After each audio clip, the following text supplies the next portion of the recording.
চলছে ফিফা বিশ্বকাপ, জমে উঠেছে গ্রুপ অফ 32 ম্যাচগুলো। শনিবার মুখোমুখি হবে আর্জেন্টিনা ও কেপ ভার্দে। এরই মধ্যে ম্যাচ ঘিরে উত্তেজনা তুঙ্গে।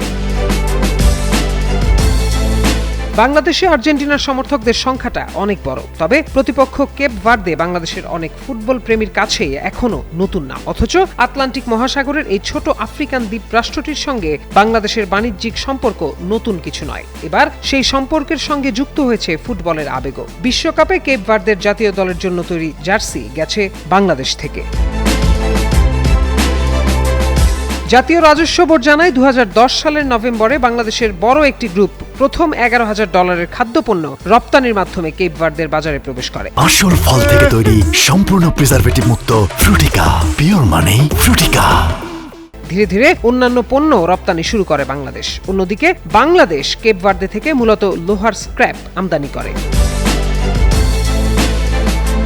এনবিআর এর হিসেবে 2024-25 অর্থ বছরে বাংলাদেশ থেকে কেপ ভার্দেতে প্রায় $2,51,000 পণ্য রপ্তানি হয়েছে। একই সময়ে আমদানি হয়েছে প্রায় $1,11,000 পণ্য। ফলে দেশটির সঙ্গে বাংলাদেশের বাণিজ্যে উদ্বৃত্ত রয়েছে।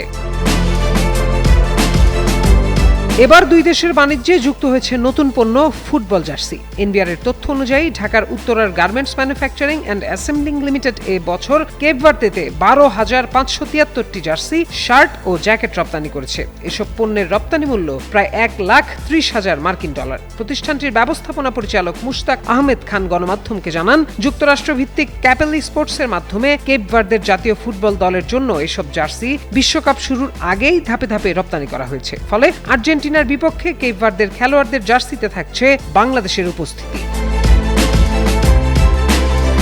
প্রত্যয় দাস, যুগান্তর স্পোর্টস।